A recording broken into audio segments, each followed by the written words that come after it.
RRB group D के previous year paper का analysis जो कि डेट 17/9/2018 को शिफ्ट 2 में हुआ था। इसका सेट सेकंड है, पहला हम कंप्लीट कर चुके हैं। सेट 2 का पार्ट 1, इसमें हम लेंगे 1 से 50 क्वेश्चन। देखते हैं पहला क्वेश्चन। पहला कुछ ऐसा था कि मधुमक्खी के डंक का इलाज करने के लिए किस गुण का उपयोग किया जाता है, तो उसका आंसर था बेकिंग सोडा। बेकिंग सोडा जो होता है ये इसे खाने का सोडा बोलते हैं। इसका रासायनिक सूत्र होता है सोडियम बाइकार्बोनेट। और एक धावन सोडा होता है sodium carbonate .10H2O। Caustic soda sodium hydroxide को बोलते हैं। और जो नींबू होता है इसके अंदर जो होता है साइट्रिक अम्ल होता है, और सिरके के अंदर एसिटिक अम्ल होता है, दूध के अंदर लैक्टिक अम्ल होता है। अगला क्वेश्चन देखते हैं। निम्न पारदर्शी शीट को बिंदुदार रेखा से मोड़ने पर वह कैसी दिखेगी, तो इसको देखिए, ये यहाँ बिंदु है नहीं, ये हो नहीं सकता। यहाँ पे लाइनें नहीं दो, ये भी नहीं हो सकता। ये जब जाएगी तो यहाँ कहीं बनेगी, मतलब ये आंसर होगा इसका। ये दूर नहीं बनेगी, ये अगर यहाँ होता तो यहाँ होता, मतलब ये भी नहीं हो सकता। यहाँ आंसर होगा सी आंसर, मतलब डी। अगला क्वेश्चन है, प्रधानमंत्री आवास योजना के अंतर्गत हाल ही में किसने शहरी गरीबियों के लिए 20 लाख घरों की मंजूरी दी, तो इसका आंसर था श्री वेंकैया नायडू। ये हमारे वाइस प्रेसिडेंट है, इन्होंने मंजूरी दी थी। पीएम की कुछ योजनाएं हैं, उनके बारे में देख लेते हैं। एक योजना थी जैसे कि सबका अपना घर, सबका अपना घर, ये 2021 तक एक योजना ये भी थी। एक थी आत्मनिर्भर भारत, निर्भर भारत, ये योजना हुई थी 12 मई 2020 को। और एक one nation one ration card योजना जो थी, one nation one ration card योजना थी, ये जो थी ये 1 जून 2020 को लॉन्च हुई योजना।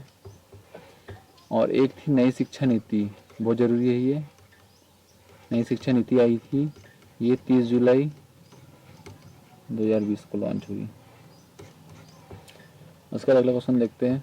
यदि पिता और उसके पुत्र की वर्तमान आयु 48 वर्ष और 28.8 वर्ष है, मतलब जो फादर है उसकी एज 48 वर्ष है और सन है उसकी एज है 28.8 वर्ष,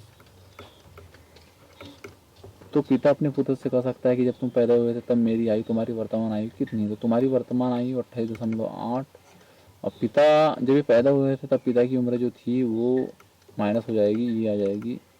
पिता की अभी की वर्तमान आयु में से बेटे की आयु घटाएंगे तो उसकी वर्तमान आयु हो जाएगी 881 अपॉन 282।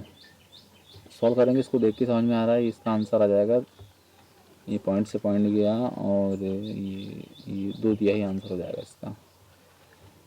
2×2=18, हाँ 2/3 आंसर होगा। तो अगला क्वेश्चन है, निम्नलिखित श्रेणी में अगला पद क्या होगा। y है, y के बाद x है, x के बाद w, ये -1 होता जाता है तो यहाँ पे भी आ जाएगा। उसके बाद 3 है, 3 के बाद 6, 6 के बाद 9 है, तो 9 के बाद क्या आएगा, यहाँ पे 12 आएगा। बीच में क्या आना है, तो बीच में देखो यहाँ पे 3 है, c आ रहा है, c का सीक्वेंस 3 होता है, f का 6 होता है, i का 9 होता है, वैसे 12 जो होता है l का होता है, मतलब इसका आंसर ये आ जाएगा। अगला क्वेश्चन है, एक प्रस्वेदी यौगिक, प्रस्वेदी यौगिक मतलब ये पदार्थ होते हैं जो कि मतलब एटमॉस्फेयर से कार्बन डाइऑक्साइड और जो मॉइस्चर होता है, मॉइस्चर मतलब आर्द्रता, उसको सोख लेते हैं, एब्जॉर्ब कर लेते हैं, ऐसे पदार्थ को प्रस्वेदी बोलते हैं। तो इसका आंसर है कली का चूना, कैल्शियम कार्बोनेट को बोलते हैं कली का चूना। अगला था कि एक त्रिभुज, मान ले कि 3 बिंदु है, बिंदु दिए, उनके निर्देशांक दिए हैं और उसका क्षेत्रफल निकालना है हमको। और उसने ये बोला है कि एक त्रिभुज है, उसके निर्देशांक 0, -1, 0, 3 और 2 और 1 है, और एक त्रिभुज और बन रहा है जो इनके मध्य बिंदु को मिला रहा है। जब भी ऐसा मध्य बिंदु मिला रहा है, इनका जो निर्देशांक निकलते हैं वो इन दोनों को जोड़ दो और +2 करो। जैसे अगर इसका x निकालना है हमें, तो इसका x1 और इसका x को जोड़ेंगे और 2 से भाग देंगे, तो हमारे सामने निकल जाएगा। जैसे अगर हमको एक एक्स निकालना है तो हम यहाँ x1/x2/2 करते हैं, तो यहाँ का जो निर्देशांक निकलेंगे 0 + 0 0 हुआ, अपॉन 2 मतलब 0 हुआ। y1 + y2 जब इसको दोनों को जोड़ेंगे तो यह आ जाएगा कितना 2, 2/1 मतलब इसके कोऑर्डिनेट 0 1 होंगे। वैसे इसके देखेंगे तो यहाँ पे 0 + 2 2/2 मतलब 1 होगा, और यहाँ 0 हो जाएगा। इन दोनों को जोड़ेंगे तो 0 होगा, 0/2 0 हो जाएगा। इन दोनों को जोड़ेंगे तो 0 + 2 मतलब हो जाएगा 2/2 मतलब 1, एंड देन यहाँ 3 + 1 4, 4/2 मतलब 1। तो हमारे पास 6 कोऑर्डिनेट निकल गए। अब हम इन निर्देशांकों के थ्रू क्षेत्रफल निकालते हैं, तो उसका एक फार्मूला होता है कुछ इस तरीके का कि 1/2 x1 y2 - y3। देखिए यहाँ 1 है, यहाँ 2 है, 3 है, सीक्वेंस चलता रहेगा। यहाँ 2 है x2, तो जब y आएगा तो 2 के बाद 3 - y1, और x3 जब आएगा तो y1 - y2। इस फॉर्मूले जब निकालेंगे हम, सबसे पहले हम बड़े त्रिभुज का निकाले, उसको डेल 1 मान लेते हैं। उसको जो सॉल्व करेंगे तो हमारे सामने आएगा x1 क्या है, x1 0 है, तो ये पूरा टर्म 0 हो जाएगी। x2 कितनी है, तो x2 x को x1 मान लो, इसको x2 मान लो, ये भी 0 है तो पूरा टर्म 0 हो जाएगा। x3 इसको मान लो, x3 2 हो गया। अब y1 मतलब -1, y1 मतलब -1, और y2 मतलब 3 -3। इसको जब रिसॉल्व करेंगे तो ये होगा -1 मतलब -4 × 2 मतलब -8/2, तो ये आएगा -4। तो हमारा जो डेल 1 निकला ये निकल गया -4। डेल 1 हमारा आ चुका कितना, -4। अब डेल 2 निकालना है हमको, तो इसी फार्मूले में हम वैल्यू रखेंगे। तो डेल 2 हमारा निकल के आएगा 1/2। अब x1 ये है तो x1 इसको मान लो, x1 y1 की टर्म इनको ले लो, इसको x2 y2 ले लो इनको, और इसको ले लो x3 y3। ठीक है, तो x1 जब यहाँ लिखूंगा तो पूरी टर्म 0 हो जाएगी।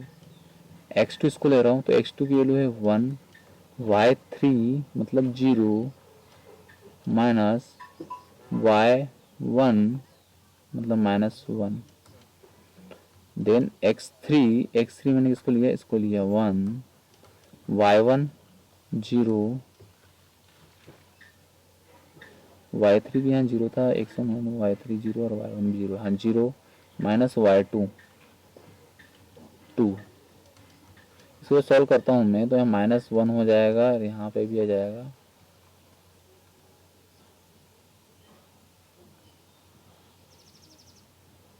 यहाँ पे क्या y3 की वैल्यू क्या है, y3 0, y3 0 है, y1 0,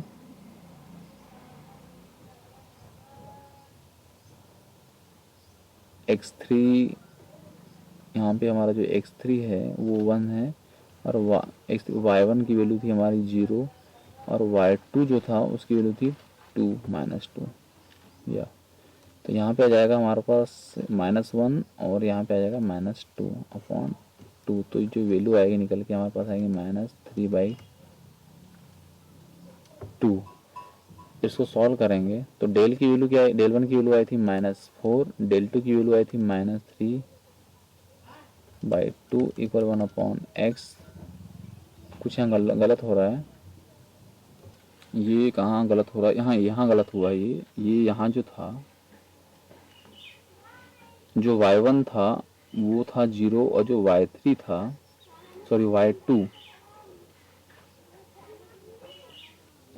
की वैल्यू थी 2। सही तो है यार, ये गलत ये गलत यहाँ हुआ है।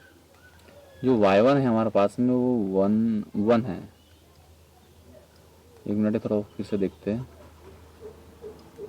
y1 यहाँ पे 1 है, तो ये हमारे पास जो हो जाएगा इक्वेशन क्या बनेगी, 1/2। यहाँ थोड़ा गलत हो गया था, y1 जो था ये 1 था हमारे पास में, तो यहाँ बनेगा हमारे पास -1, और ये यहाँ -1, तो -2/2 मतलब -1। तो हमारा जो डेल 2 निकला वो निकला -1।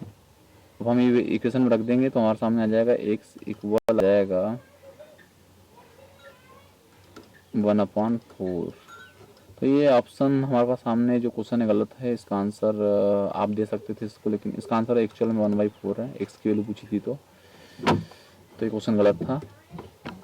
अगला क्वेश्चन था कि x प्लस वाई इक्वल 3 हो और एक्स वाई इक्वल 2 हो तो X cube minus Y cube का मान ज्ञात करें। तो इसका फार्मूला पता होना चाहिए सबसे पहले आपको। X cube minus Y cube का जो फार्मूला होता है वो होता है एक्स माइनस वाई, फिर अगला होता है X square plus Y square plus X Y.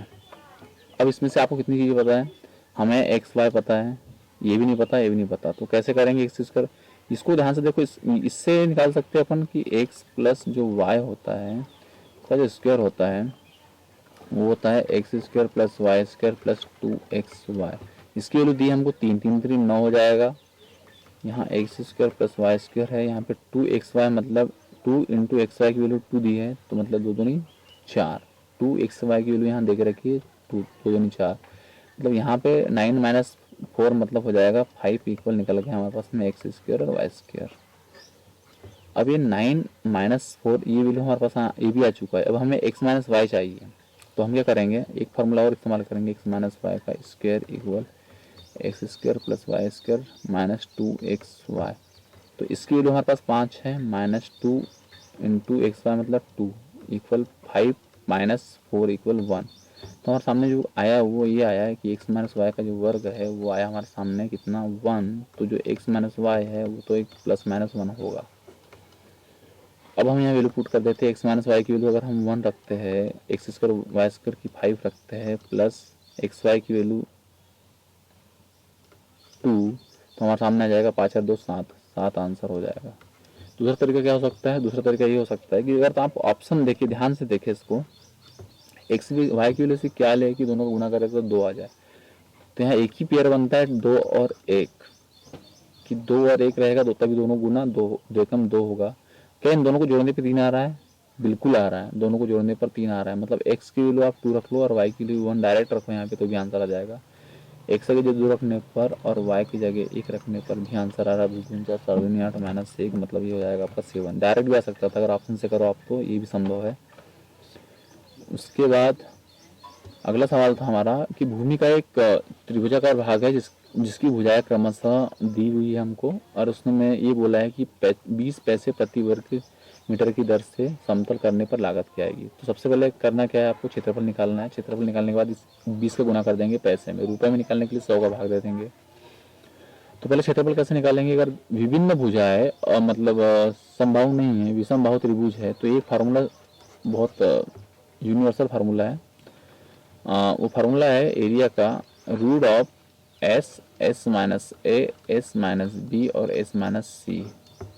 S क्या होता है? एस होता है तीनों भुजाएं A plus B plus C और उनका 2 से भाग दे दो। तो हम सबसे पहले यहाँ एस निकाल लेंगे। एस निकल जाएगा हमारे पास में 72 प्लस 78 प्लस 30/2, मतलब ये हो गया 7 दूनी 14, 150, 30, 180, ये 30 है, ठीक है, ये 80 गलती से हो गया, 30 है। तो ये आ गया 180/2 मतलब 90 आ गया हमारा एस की वैल्यू। वैल्यूज पुट करेंगे हम, तो क्षेत्रफल जो निकालेंगे रूट के अंदर करेंगे एस हमारा 90 आ गया है। अब 90 माइनस ए हम ये 72 मान लो, बी 78 मान लो, सी 30 मान लो। 90 माइनस 72 कितना हो जाएगा? 18। अगला 90 माइनस 78, इसको मान लो 90 माइनस 78 करेंगे तो आ जाएगा 12। अगर 90 माइनस 30 कर लेंगे तो आ जाएगा 60।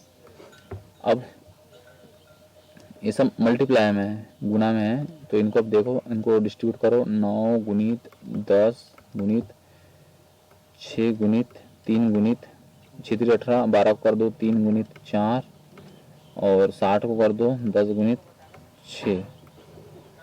अब यहाँ से देखो, सबसे पहले रूट के बाहर निकालो 10 को, उसके बाद निकालो 6 को गुणित 6, उसके बाद निकालो 3 को गुणित 3, उसके बाद ये 9 चौक 36 मतलब और 6 निकलेगा बाहर। तो हमारे सामने चीज़ें आ गई, इतना बाहर निकलेगा 60 गुणित 3 गुणित 6 मतलब 18, इतना क्षेत्रफल आएगा। और उसके बाद 20 पैसे, 20 पैसे है तो 20 का गुना कर देंगे, पैसे है तो उसको रुपये में बदलने के लिए 100 से भाग दे देंगे। तो ये हमारे पास में, अगर इसको सॉल्व करेंगे तो हमारे सामने आ जाएगा 6 6 36 गुणित 3 गुणित 6, 36 गुणित 6 मतलब 216 इसका आंसर हो जाएगा, लागत 216 हो जाएगी। अगला है कि एक व्यक्ति 2 सेकंड में 1000 जूल का काम करता है तो उसके द्वारा खर्च की गई ऊर्जा क्या होगी। तो हमें पता होना चाहिए जो ऊर्जा होती है उसकी परिभाषा है कि कार्य करने की जो दर होती है उसको ऊर्जा बोलते हैं, और दर हमेशा समय के साथ निकाली जाती है, समय के रिस्पेक्ट में। मतलब ऊर्जा बराबर से कार्य बटे समय। तो कार्य जो था हमारा 1000 जूल था और समय जो था हमारा था 2 सेकेंड, तो ये 500 जूल प्रति सेकेंड होता है वाट का मात्रक। 500 वाट अपना आंसर हो जाएगा।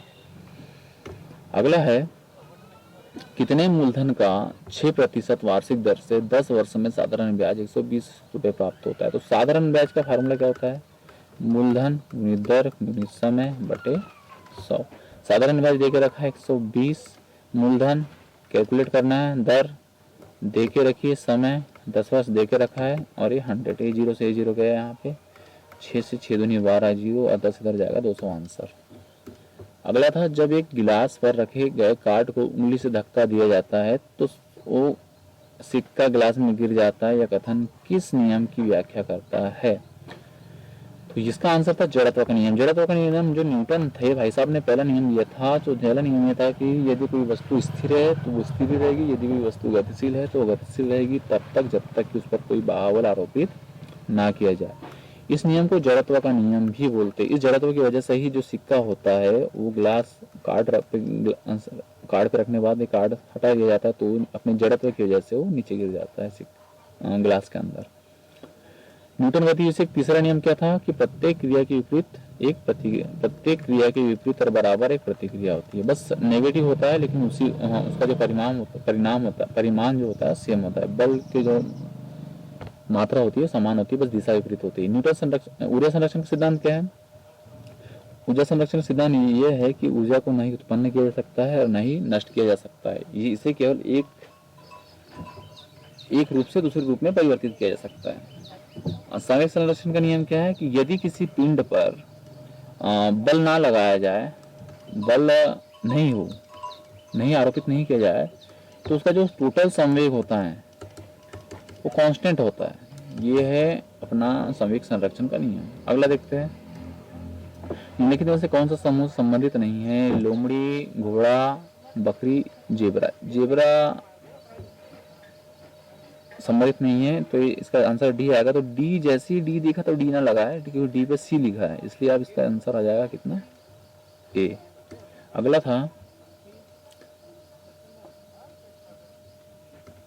क्वेश्चन, नीचे दिए हुए कथन से संबंधित कथन दिया है, निष्कर्ष निकालना है।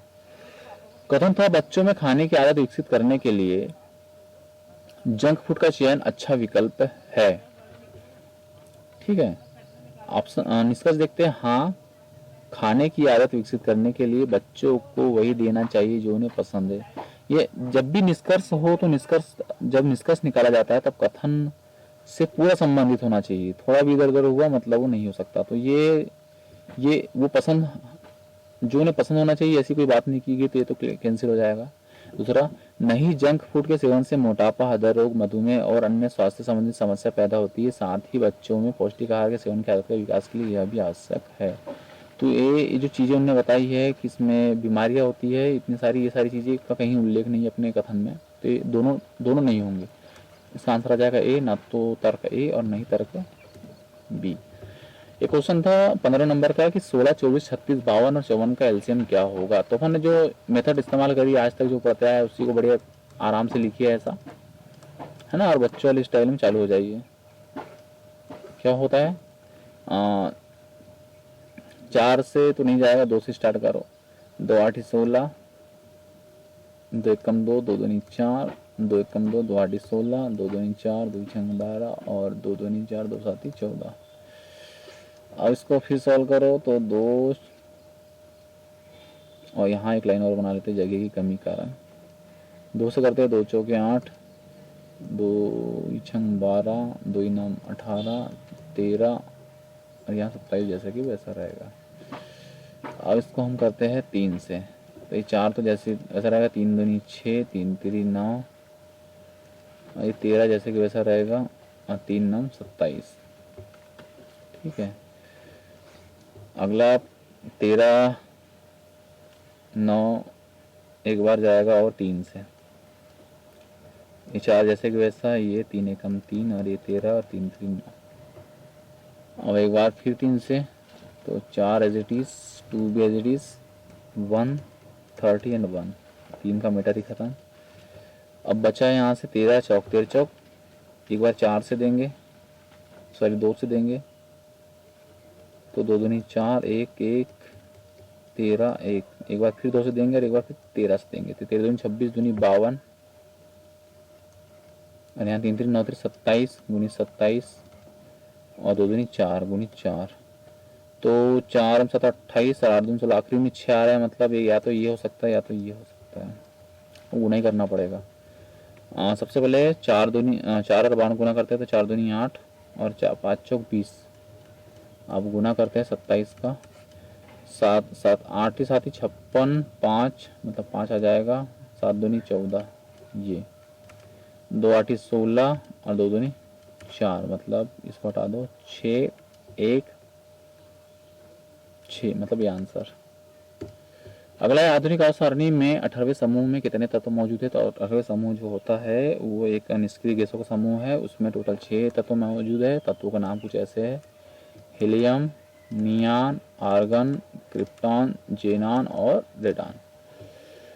इसके जो अंतिम कक्षा में जो कोर्स होता है पूर्ण रूप से भरा होता है, अधूरा नहीं होता है।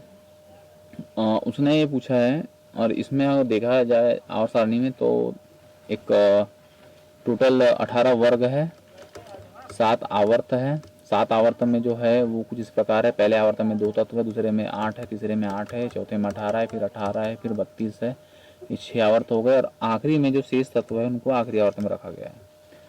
दूसरी चीज, 7 आवर्त जो है उसमें जो एक लेंथेनेट समूह है, लेंथेनेट वो है तत्व नंबर जो 57 परमाणु क्रमांक से लेकर 71 तक जो समूह को रखा गया उसको लेंथेनेट श्रेणी में रखा गया है। और एक्टिनाइट श्रेणी है वो है 90 परमाणु क्रमांक 90 से लेकर 103 तक लेंथेनाइट में रखा गया है। अगला देखते हैं, ये क्वेश्चन था 55/11।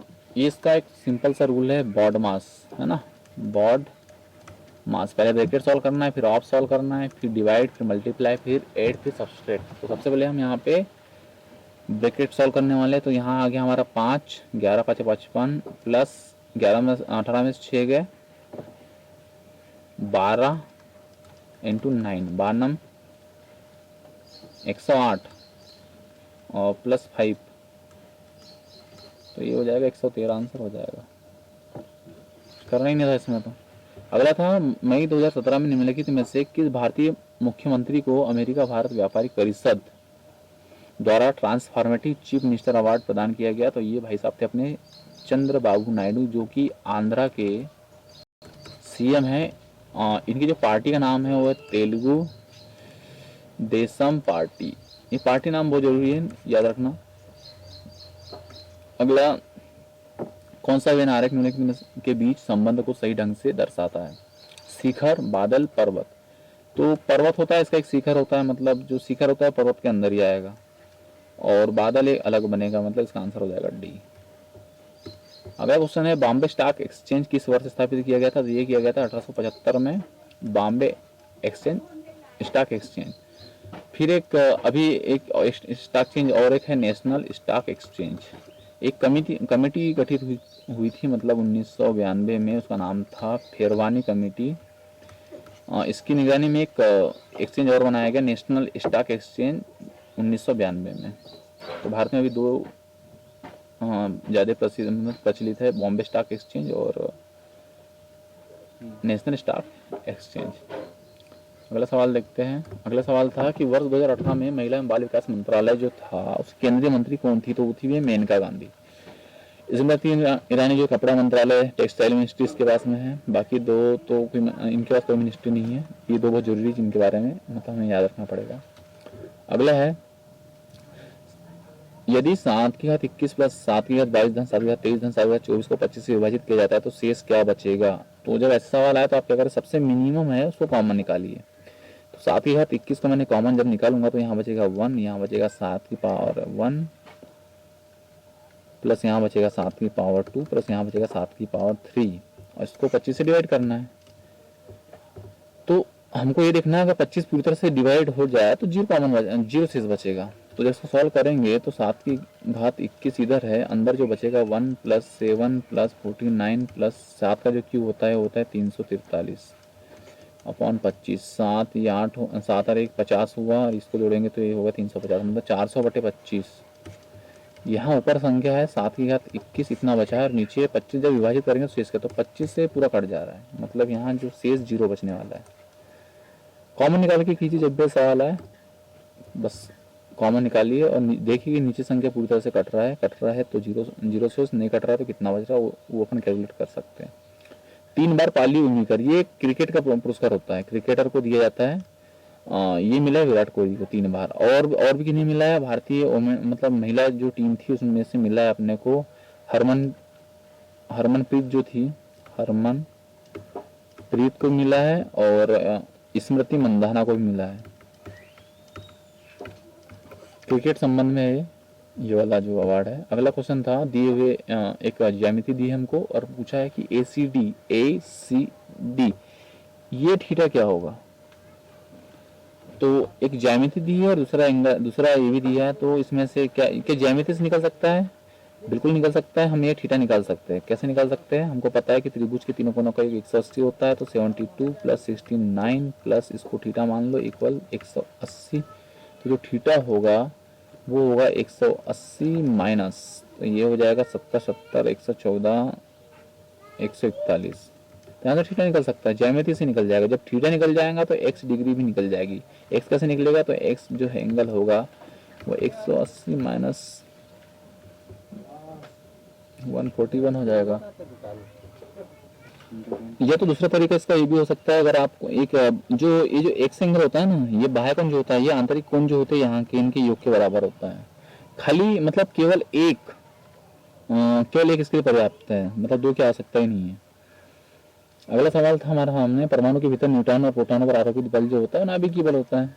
अगला क्वेश्चन, कौन सा ऊतक पौधों में कठोर और दृढ़ पदार्थ करता है? तो इसका आंसर था भैया सक्लेरेनकाइमा, ये इसका आंसर है। और अगर इसने पूछा कठोर की जगह सॉफ्ट आ गया तो मतलब इलास्टिक आ गया तो इसका आंसर हो जाएगा कोलेनकाइमा। जाइलम क्या होता है?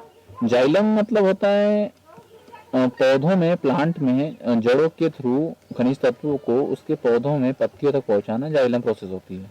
फ्लोएम मतलब सूर्य से एनर्जी लेकर उसके विभिन्न जड़ों तक पहुंचाना, ये फ्लोएम। फ्लो मतलब डाउन, नीचे की तरफ, जाइलम मतलब अप। ऐसे इस तरीके से आप याद रख लो उसको। अगला निम्नलिखित में से मत्स्य वर्ग की विशेषता क्या नहीं होती है? तो भैया गलफड़ों के द्वारा सांस लेते हैं, मतलब ये पानी के जीव की बात कर रहा है, ये बिल्कुल सही है। हड्डी उपास्थि व अंतःकंकाल ये भी सही है। सल्क का बहिकंकाल ये भी सही है। एक होता है स्यूडोकालम की उपस्थिति, ये नहीं होती है, इसकी उपस्थिति नहीं होती है। और एक चीज और है कि जो मत्स्य वर्ग होते हैं, जो जलीय होते हैं, इनके अंदर जो अशुद्ध रक्त का पंप होता है, अशुद्ध रक्त पंप होता है, पंप्ड, तो ये इसका आंसर ये हो जाएगा, ये उपस्थित नहीं होता है। अगला है, मनुष्य में पाए जाने वाले प्लेसेंटा ऊतक द्वारा निम्न में से कौन सा काम किया जाता है? तो इसके द्वारा जो होता है भ्रूण को पोषण प्रदान करता है और अपशिष्टों को बाहर निकालता है। भ्रूण को पोषण प्रदान करने में एक और भी होते हैं ऊतक, जैसे होता है अपरा करके ऊतक है, अपरा जरायु, ये ऊतक के नाम है जो भ्रूण को पोषण प्रदान करते हैं। नीचे दिए गए कथन को से संबंधित दो धारणाएं हैं, कथन पढ़िए और धारणाएं बताइए। सभी जीव जंतु, पौधों और जानवर पारिस्थितिक तंत्र और जैव विविधता के अंग है। ये सभी सम्मिलित रूप से पर्यावरण के संरक्षण में योगदान देते हैं। धारणा पहला, भवनों और अथवा सड़कों के निर्माण के समय आसपास के वृक्षों की रक्षा कर पर्यावरण को निर्मित अथवा संरक्षित करना, मतलब ये कहीं से कहीं तक संबंधित नहीं है। दूसरा, जैव विविधता की सुरक्षा सतत विकास का मुख्य लक्ष्य होना चाहिए। पृथ्वी पर मौजूद प्रत्येक प्राणी का जीवन ऊर्जा के प्रवाह पर निर्भर है और इसमें से किसी भी प्राणी का लुप्त प्राय होना या लुप्त होना हो जाना इस ऊर्जा प्रवाह के एक अहम भाग को क्षति पहुंचाता है। ये इससे संबंधित है। ऊपर धारणा, अगर निष्कर्ष होता तो ये भी गलत हो जाता है, पर ये धारणा है और इससे संबंधित है, तो इसका आंसर हो जाएगा बी, सॉरी सी, बी अंतर्निहित है। अगला है कि रंजीत किसी कार्य को 25 दिन में पूरा कर सकता है। जो रंजीत है वो किसी काम को 25 दिन में पूरा कर सकता है और अंजी जो है उस काम को 20 दिन में समाप्त कर सकता है। ठीक है, तो ये 5 दिन तक कार्य करते साथ में और फिर रंजीत छोड़ देता है, तो शेष काम अंजीत कितने दिन में करेगा वो है। तो हम कैसे करते हैं, इसमें एक रेशो मेथड इस्तेमाल करते हैं कि रंजीत 25 दिन में करता है, अंजी 20 दिन में करता है, तो इनका एलसीएम ले लेते हैं। तो एलसीएम हमने ले लिया यहाँ पे 100। ये एक टोटल वर्क होता है, ये क्या होता है, टोटल वर्क होता है। तो इसकी क्षमता निकाल लेंगे, इसकी 4 है प्रति घंटा, पर हावर्स, 4 यूनिट पर हावर्स, और इसकी आ जाएगी 5 यूनिट प्रति घंटा। इसका मीनिंग क्या होता है, मतलब अगर ये 1 घंटे में 4 यूनिट काम कर रहा है, कौन, रंजीत 1 घंटे में 4 यूनिट काम करता है, तो 25 घंटे में वो 100 यूनिट काम कर डालेगा, मतलब टोटल काम 100 है। और ये आदमी 1 घंटे में 5 यूनिट काम करता है, तो 20 घंटे में 100 यूनिट काम करेगा। तो ये इनकी क्षमता निकलती है। अब होता क्या है, ये टोटल काम है 100 यूनिट, ये दोनों करते हुए 5 दिन तक काम, मतलब 5 दिन तक दोनों साथ में काम करेंगे तो 9 यूनिट काम होगा। 9 यूनिट काम होगा 1 दिन में, 5 दिन तक करेंगे तो मतलब 45 यूनिट काम हो चुका है। शेष काम कितना बचा है, 55 यूनिट। 100 टोटल है, 45 हो चुका है, 55 यूनिट शेष काम बचा है। अब होता क्या है इस कंडीशन में, यहाँ पे क्या होता है, अंजी शेष काम को खत्म करने में कितना, जबकि रंजीत छोड़कर चल जाता है, अंजी करता, अंजी की क्षमता 5 यूनिट प्रति घंटा है, तो उसको जो लगेंगे उसको 11 दिन और लगेंगे, तो इसका आंसर हो जाएगा बी।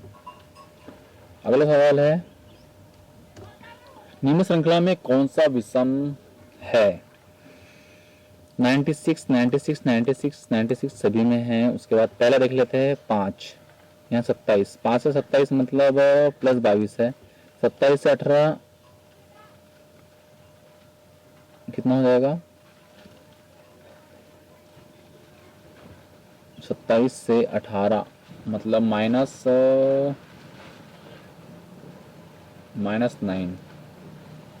फिर यहाँ से 12 -6,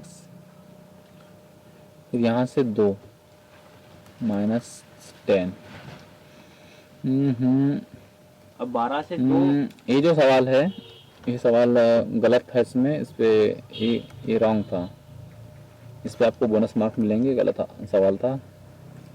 अगला है 32वां, ए बुक ऑफ लाइट, ये when a loud one as a different mind के लेखक कौन थे, तो इसका आंसर थे जेरी पिंटो। उससे अगला क्वेश्चन था, रक्त में शर्करा जो है इसके स्तर में वृद्धि का पता किन कोशिकाओं के, तो ये अग्नाशय के द्वारा लगता है। विषम को चुनिए 5E, जो ई है 5 नंबर पे आता है, जे 10वें नंबर पे आता है, टी सही है 20 नंबर पे आता है, वाई 25 नंबर पे, तो इसका आंसर हो जाएगा बी मतलब डी आंसर।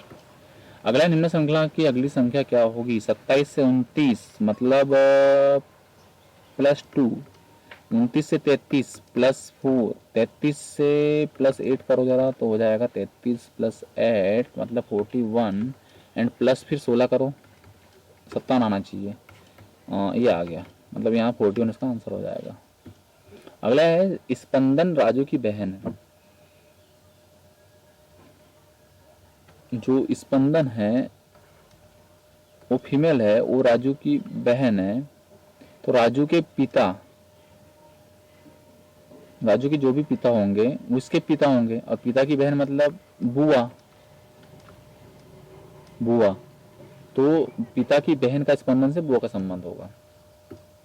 अगला है, राजू पूर्व की ओर 4 किलोमीटर चलता है। राजू खड़ा है यहाँ पे, 4 किलोमीटर चला गया पूर्व की ओर, फिर वह बाई ओर मुड़ता है और 3 किलोमीटर चलता है, बाई ओर, ये दाई हुआ, ये बाई, 3 किलोमीटर चलता है। अब वह प्रारंभिक बिंदु से कितनी दूरी पर स्थित है, तो ये तो सीधा पता है कि 5 किलोमीटर की दूरी पर है प्रारंभिक बिंदु से, और वो है उत्तर पूर्व की ओर।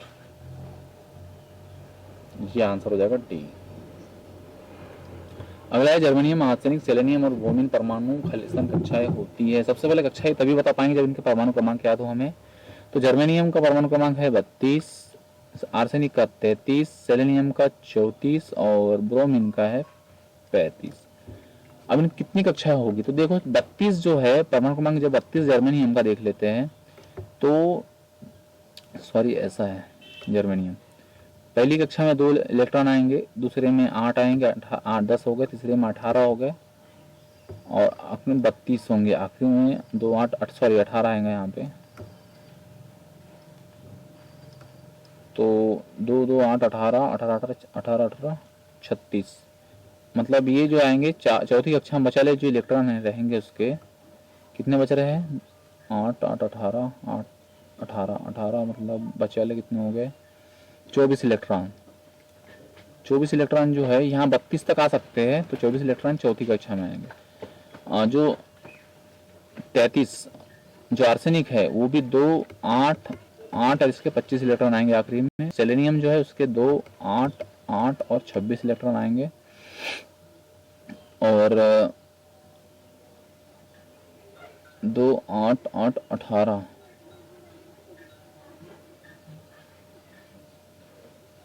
एक मिनट गलत हुआ, इतना नहीं होगा, 2 8 8, तीसरी कक्षा में भी 8 इलेक्ट्रॉन और 18 हो चुके हैं, और 18 32 में से हरा गए, बच जाते हैं 12 में से 8 आ गए 4, तो 8 8 18, 2 8 8 मतलब 2 8, आखिरी में बच जाते 14 इलेक्ट्रॉन। सॉरी यहाँ पे आएगा जो जर्मीन था 2 8, आखिरी में 18 तक आ सकते हैं, तो यहाँ 14 इलेक्ट्रॉन आ जाएंगे। इसके 2 8 8 8, इसके 15 इलेक्ट्रॉन आ जाएंगे, इसके आर्सेनिक के। सेलेनियम के कितने आ जाएंगे, 2 8 8 16 इलेक्ट्रॉन, और ब्रोमीन जो था उसके आ जाएंगे 2 8 8 17 इलेक्ट्रॉन। 18 तक आ सकते हैं, मतलब ये सारी चौथी कक्षाएं तक सीमित है। उसके बाद भारतीय रेलवे टैक्स को डबल करने और उनके विद्युतीकरण तक तथा साथ ही साथ हाई डेंसिटी कॉरिडोर बनाने और अपनी क्षमता बढ़ाने के लिए भारत सरकार ने किसके साथ $120 मिलियन के ऋण के साथ हस्ताक्षर किए, तो एशियन विकास बैंक, एशियन डेवलपमेंट बैंक के साथ किया है। इसकी स्थापना हुई थी 1966 में। इसका जो हेडक्वार्टर है वो है फिलीपींस में, और फिलीपींस है मनीला में। ये हो गया। वर्ल्ड बैंक की बात करें जो इसमें और देख लिया अंतर्राष्ट्रीय मुद्रा कोष, तो ये यूएसए में है इसका हेडक्वार्टर। इसकी स्थापना 1945 में हुई थी। ये दो बहुत जरूरी है। अगला सवाल देखो, 1939 में सुभाष चंद्र बोस ने एक पार्टी बनाई थी, इसका नाम था आजाद बंगाल फौज, नहीं ऑल इंडिया फॉरवर्ड ब्लॉक की स्थापना करी थी 1939 में। और ये जो सुभाष चंद्र बोस थे ये 1938 में कांग्रेस अधिवेशन हुआ था हरिपुर में, वहां पे अध्यक्षता करी थी। 1939 में त्रिपुरा में हुआ था कांग्रेस का अधिवेशन, वहां पे अध्यक्षता की थी इन्होंने। और जो सोशलिस्ट पार्टी है उसकी स्थापना हुई थी 1934 में, और कम्युनिस्ट पार्टी है उसकी स्थापना हुई थी 1925 में। इतना याद रखिए कब हुई थी स्थापना, अक्सर पूछा जाता है। अगला क्वेश्चन है धातुओं की विद्युत प्रतिरोधकता का सही क्रम क्या है। विद्युत प्रतिरोधकता सबसे हमको पता है कि जो सिल्वर होता है सबसे अच्छा चालक होता है, हमको प्रतिरोध उसका कम होता है, तो ये सिल्वर हो गया।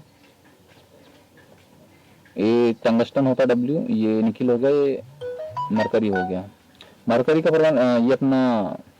परमाणु क्रमांक क्या होता है, ये होता है मरकरी का परमाणु क्रमांक, तो ये जो मरकरी है, मरकरी का जो परमाणु क्रमांक होता है वो होता है 80, निकिल का होता है 28, टंगस्टन W उसका संकेत से दर्शाते हैं, टंगस्टन होता है इसका 74, और जो सिलर होता है 47। तो इनके परमाणु क्रमांक बहुत ज़्यादा जरूरी होते हैं, परमाणु भार भी जरूरी होते हैं, इनकी इस्तेमाल से हम संयोजकता निकाल सकते हैं। अगला क्वेश्चन था हमारा, एक समांतर चतुर्भुज है, कुछ इस प्रकार से है ना,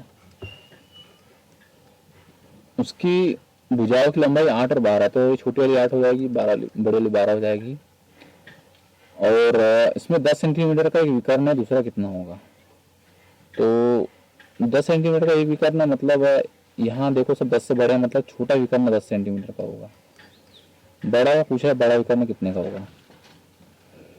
तो एक समांतर चतुर्भुज है, तो इसका एक फार्मूला आपको याद रखना पड़ेगा। वो फार्मूला ऐसा होता है कि जो विकर्ण जो होते हैं इनके वर्गों का योग बटे जो भुजा होती है L1 प्लस 1 अरे 2 कर दो L2, इनकी भुजाओं का वर्गों का योग जो होता है ये 2 होता है, अनुपात 2 होता है। तो जो विकर्ण था, एक विकर्ण देके रखा है 10 है 100 हो गया, प्लस दूसरा विकर्ण देके रखा है, हमको नहीं दिया तो x² मान लो।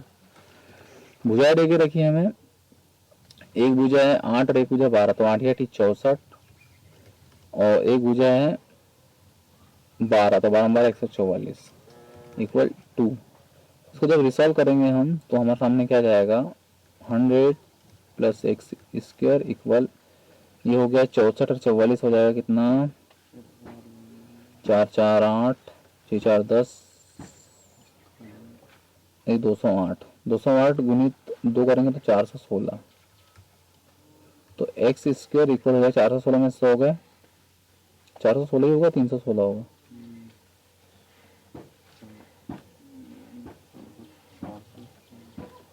आ रहा हूँ।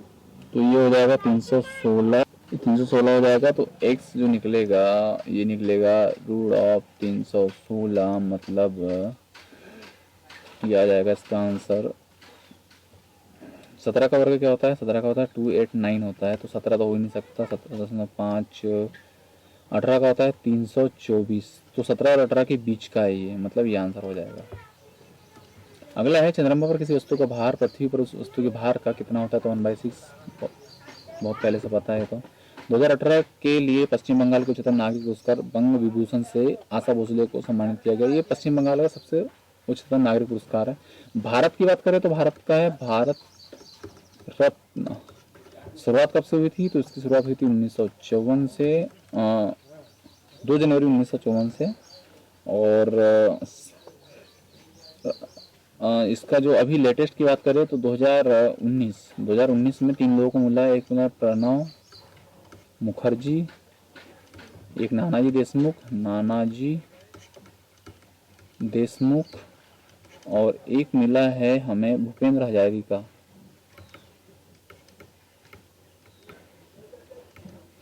ये 3 लोगों को 2019 में भारत रत्न मिला है। अगला क्वेश्चन देखते हैं, एक व्यक्ति 20 किलोग्राम के सामान को जमीन से 2 मीटर तक उठाता है, सिर पर रखता है, उसके द्वारा किए गए कार्य क्या होगा? कार्य पूछा है तो कार्य पता होना चाहिए, बल गुणित विस्थापन। बल F इंटू विस्थापन कितना है, 2 मीटर का।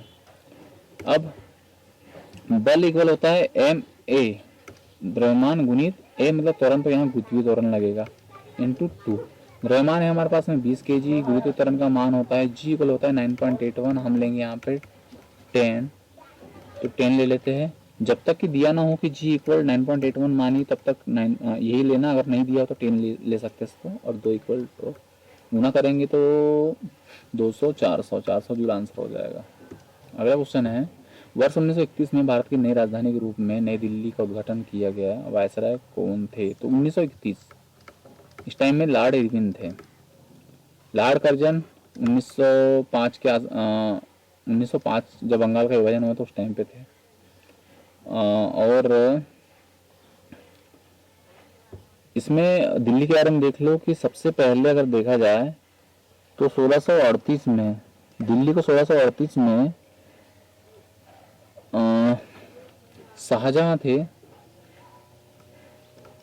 शाहजहां ने अपनी राजधानी बनाया था।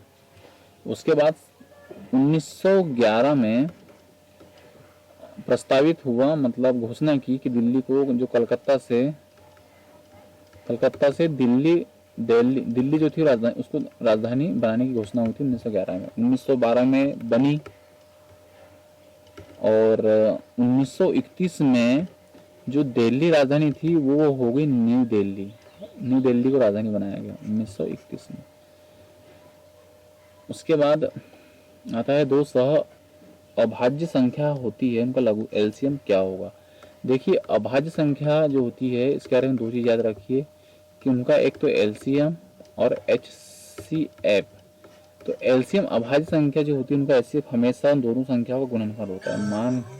मान के चलो, एक मिनट को वाला एलसीएम जो होता है, जब भी अभाज्य संख्या ले लो कोई सी भी, जैसे 7 और 11 ले लो, दो अभाज्य संख्या है। एलसीएम क्या होता है कि वह छोटी छोटी संख्या जिसमें दो संख्याओं का भाग चल जाए। तो ये 7 और 11 मतलब 77, मतलब दोनों संख्याओं का गुणनफल ही एलसीएम होगा। और एचसीएफ की जब कहानी आती है तो जब वो मतलब बड़ी से बड़ी कॉमन संख्या निकलती है, एचसीएफ मतलब कॉमन संख्या निकलती है। तो जब भी अभाज्य संख्या में कॉमन हमेशा एक होता है। तो जो हमारा जो यहाँ पे एचसीएफ हमेशा एक होगा अभाज्य संख्याओं का, और एलसीएम संख्या का गुणनफल होगा। तो इसका आंसर सी हो जाएगा। अगला है, निम्नलिखित चित्र में कितने बंद आयताकार बॉक्स बनेंगे। आयत निकालना था यहाँ पे। तो देखिए सबसे पहले ये एक हो गया, ठीक है। इसके बाद ये इतना 2 हुआ, अरे टोटल 3 हो गया, और यहाँ का ये हो गया 4 हो गया। अब इसके बाद बनता है ये बड़ा वाला 5, मतलब ये बड़ा वाला 5 और ये छोटा वाला एक 6। उसके बाद यहाँ देखो ये 7 और ये वाला एक 8, टोटल 8 बनेंगे। 8 से ज्यादा है भी नहीं। अगला, एथेन की विद्युत डॉट और क्रॉस संरचना कौन सी है। इसका जो आंसर है वो आंसर इसका ये आ रहा है। ये मैं एक्सप्लेन नहीं कर पाऊंगा क्योंकि मैं थोड़ा सा केमिस्ट्री और कार्बनिक केमिस्ट्री में बहुत स्लो, मतलब बहुत कम समझ में आती है, फिर भी कोशिश करता हूँ। इसमें सबसे पहले तो आप एक चीज याद रखिए कि जो अपना पहले मेथेन आता है, फिर एथेन आता है, फिर प्रोपेन आता है, फिर मेथेन एथेन प्रोपेन, फिर ब्यूटेन आता है। क्लियर है। अब 3 चीजें बनती है, ठीक है। एक आता है एल्केन। तो इसका जो सूत्र होता है एल्केन का जो सूत्र होता है, एल्केन का सूत्र होता है CnH2n+2। ये एल्केन का होता है। फिर एल्कीन होता है एक, और एक होता है एल्काइन होता है। इनके इस्तेमाल बताऊंगा कैसे होता है मैं। जो एल्कीन की कहानी आती है उस टाइम में आती है CnH2n, और एल्काइन में आता है CnH2n-2। अब कैसे इस्तेमाल करेंगे, जैसे एग्जाम्पल के लिए मीथेन हम बोलते हैं, ये एन है ना, आखिरी में इसके एन लगता है। मतलब एक एग्जाम्पल लिख लो, मीथेन हो गया, मेथीन हो गया और मेथाइन हो गया। अगर इनके फार्मूले आपको बनाना हो तो आप इनके थ्रू बना सकते हो। जैसे मीथेन, पहले इसको n=1 लेना है, मीथेन के लिए, एथेन के लिए n=2 लेना है, प्रोपेन के लिए n=3 लेना है, ब्यूटेन के लिए n=4 लेना है। और जैसे मेथेन और पूछा तो मेथेन में n है, मतलब ये फार्मूला लगेगा, और इसमें आप क्या करो, n=1 लो। मेथेन के लिए 1, तो C n की जगह 1, H की जगह 1, मतलब 2 कम 2 धम 2, मतलब 4 हो जाएगा, मतलब CH4। ये मेथेन का सूत्र बन गया। मिथाइन का पूछा, मिथाइन में ये लेंगे हम। तो मिथाइन का पूछा तो n=1 जब रखेंगे तो C1H2n, मतलब 1 - 2, मतलब हो जाएगा 2 - 2, मतलब 0, मतलब H कितना हो जाएगा, 1 - 2, 2 - 0, ये 1, मतलब खाली C हो जाएगा इथाइन। तो इथाइन होता ही नहीं है एक तरीके से। प्रोपेन की कहानी पूछी कि प्रोपेन क्या होगा, तो प्रोपेन मतलब n=3 रखेंगे, तो C3H n में 2n+2, मतलब हो जाएगा 3 दूनी 6 8। ये प्रोपेन का सूत्र हो गया। तो ये सारी चीज़ें नहीं पूछी थी। यहाँ पे एक चीज़ पूछी थी हमसे कि जो एथेन होता है इसकी संरचना कौन सी है। तो उसकी संरचना जो थी वो थी ये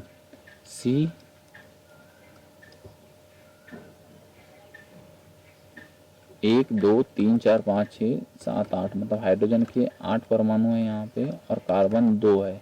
एक कार्बन खुद है, एक कार्बन ये खुद है। ये दो दो अपने जो हाइड्रोजन परमाणु को दो दो के साथ संयोजकता करते हैं 2+2।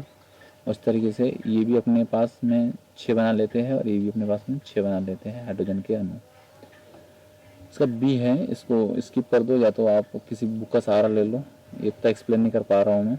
अगला क्वेश्चन, एक लंबवृत्तीय शंकु की ऊंचाई और तिरछी ऊंचाई क्रमशः 24 सेंटीमीटर है। एक वृत्त है, ठीक है, तो यहाँ उसने दे के रखा तिर्यक ऊंचाई L, ऊंचाई H भी दे के रखा है, H इक्वल 24 है और L तिर्यक ऊंचाई 25 है। तो अब R निकाल लीजिए। तो R जो होगा, ये R पाइथागोरस थ्योरम लगाइए, तो जो R होगा R square equal L square मतलब 25 625, 24 का जो स्क्वायर होता है 576। जैसे सॉल्व करेंगे तो 76 मतलब 25 इधर के और ये 24 मतलब 49 निकल जाएगा। आर स्क्वायर मतलब R इक्वल 7। तो उसने पूछा है कि क्षेत्रफल निकालना, तो क्षेत्रफल होता है पाई आर एल मतलब 22/7 गुणित R की वैल्यू 7 है और L की वैल्यू क्या है 25 है। तो 7 से 7 गया तो 25 का गुना इसमें करेंगे तो 25 दूनी 50 और 25 दूनी 50 5 55 मतलब आंसर आ जाएगा डी। Thanks for watching. और हम अगला सेट रहेगा वो रहेगा क्वेश्चन नंबर 51 से लेकर क्वेश्चन नंबर 100 तक, वो रहेगा आरआरबी का सेट 2 जिसमें उसमें हम सारा सेट कंप्लीट करेंगे। Okay done.